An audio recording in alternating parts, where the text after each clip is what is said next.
Inquiets, Jaime et Lucia regardent par la fenêtre. Ils guettent l'huissier qui veut les expulser de leur maison. Hoy por hoy la crisis ha hecho de que nos quedemos sin trabajo, no hemos podido pagar la hipoteca. Fuimos al banco a pedirle que queríamos darle las llaves y el banco dijo que no. Nos quedamos sin piso y tenemos que pagarle el piso, 200,000 y picos. Si nos dejan con la deuda, es que nos va a ser imposible vivir el resto de la vida. Y encima que no hay trabajo, tú vas a buscar un trabajo y no hay. Entonces no tenemos un medio como para poder salir adelante. No hay una ley, no hay una justicia de ninguna manera que nos ampare, en el cual los bancos tienen toda la potestad de quitarte, dejarte tirarte a la calle y quedarte con una deuda que estamos imposible de pagar. Malheureusement, Jaime et Lucia ne sont pas des exceptions.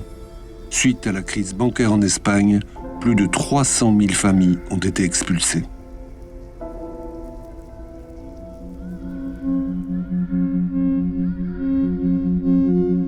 Et puis, les pays eux-mêmes se sont trouvés dans l'œil du cyclone.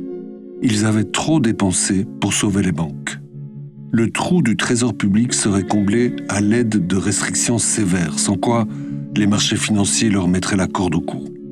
D'un sommet de crise à l'autre, les dirigeants européens déclaraient « Pour sauver l'avenir de nos enfants, nous devons tous faire des sacrifices ». Realmente están aprovechando la crisis primero y la crisis de la deuda ahora para destruir la mayor parte de los avances que las clases populares habían conseguido desde después de la Segunda Guerra Mundial. Creo que los programas de ajuste o de austeridad, como se llaman, ya en América Latina, en la década de los 80, demostraron que no servían más que para deteriorar la situación y para hacer pasar el coste de la crisis a las clases populares.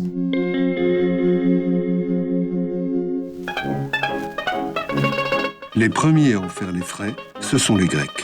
Ces fainéants de Grecs qui ne travaillent pas, qui sont toujours en vacances.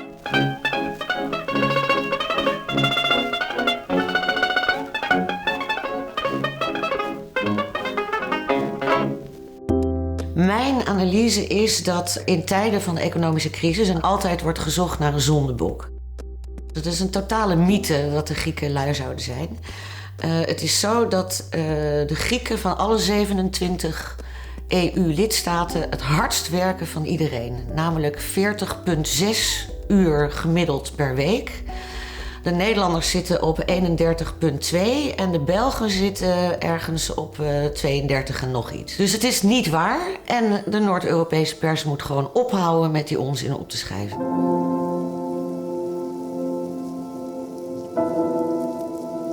Πιστεύω ότι αυτό είναι ένα επιχείρημα που έχει χρησιμοποιηθεί πάρα πολύ και το οποίο δεν έχει καμία σχέση με την πραγματικότητα. Βολεύει βέβαια μερικούς να το λένε για να καλύψουν την ουσία των πολιτικών που επιβάλλονται, οι οποίες είναι καταστροφικές για την ελληνική οικονομία, καταστροφικές για την κοινωνία και παράλληλα να μην δίνουν καμία απάντηση στη λύση του προβλήματος. Christina est journaliste auprès d'un journal grec connu. Cela fait plus d'un an qu'elle n'a plus été payée. Είναι πολύ δύσκολο να μιλήσει κανείς για τις αλλαγές που έχει υποστεί στη ζωή του. Οι περισσότεροι άνθρωποι προτιμούν να μην το δείχνουν γιατί θέλουν να ζουν αυτή την κατάσταση με πολύ μεγάλη αξιοπρέπεια. Εγώ μένω σε μια μικροαστική γειτονιά,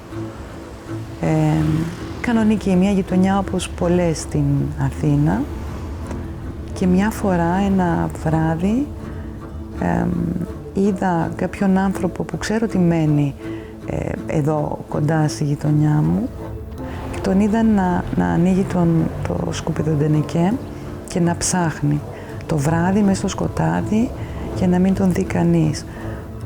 Και αυτό είναι μια πραγματικότητα που πραγματικά σε καταβάλει. Νομίζω ότι αυτό που συμβαίνει σήμερα στην Ελλάδα είναι ότι στην πραγματικότητα η μεσαία τάξη εξαφανίζεται.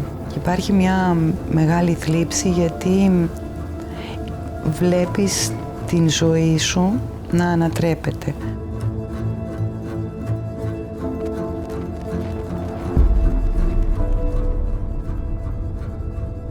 Oui, les conséquences sociales sont vraiment très très importantes. La santé des citoyens européens se dégrade, le chômage augmente, la précarité, l'exclusion sociale. Mais même, c'est ça qu'il faut comprendre, même les objectifs officiels qui sont énoncés par les médias dominants et les gouvernements européens, qui est de dire on va mettre en place l'austérité pour réduire le déficit.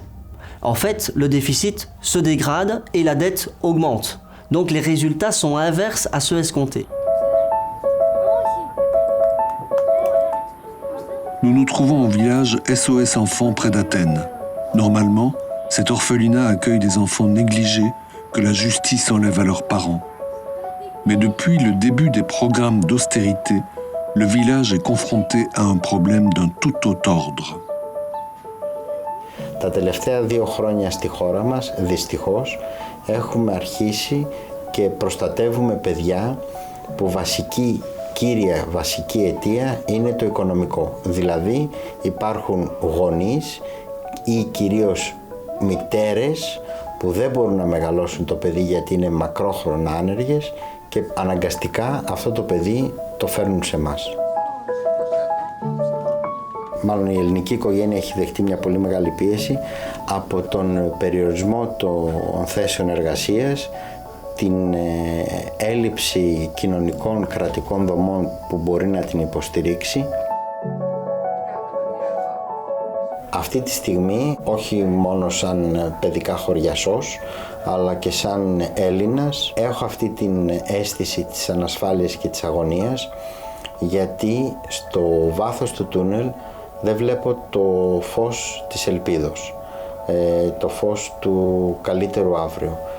Πολύ φοβάμαι ότι η λάμψη που βλέπω εγώ τουλάχιστον στην άλλη άκρη του τούνελ είναι από την επιστοκρότηση της σφαίρας που έρχεται για να μας βάλει ένα τέλος.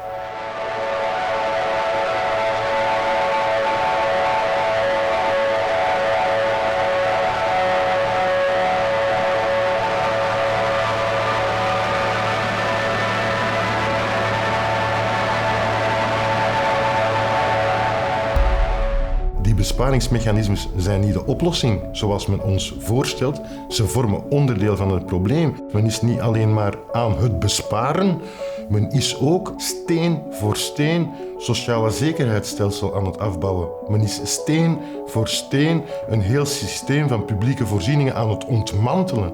Men is een deel van de democratie aan het afbreken. En dat zijn de 2 problemen van heel die politiek van de Europese Commissie. Ze doet de koopkracht dalen en ze ontmantelt alle sociale verworvenheden van de werkende klasse.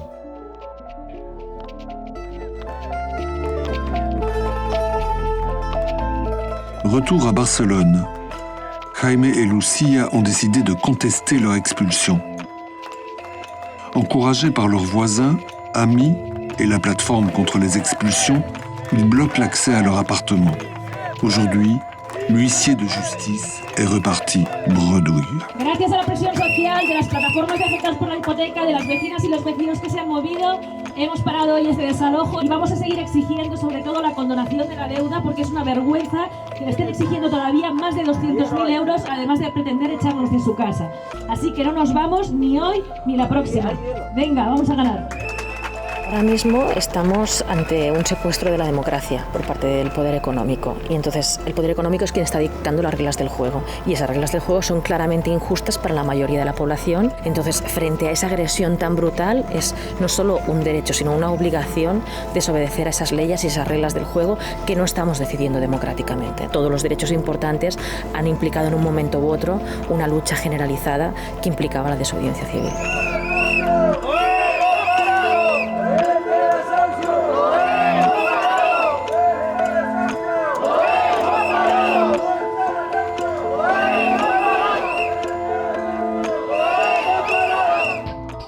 C'est la crise. Nous devons donc tous nous serrer la ceinture. Dans l'épisode suivant, nous verrons que cela ne vaut pas pour tout le monde.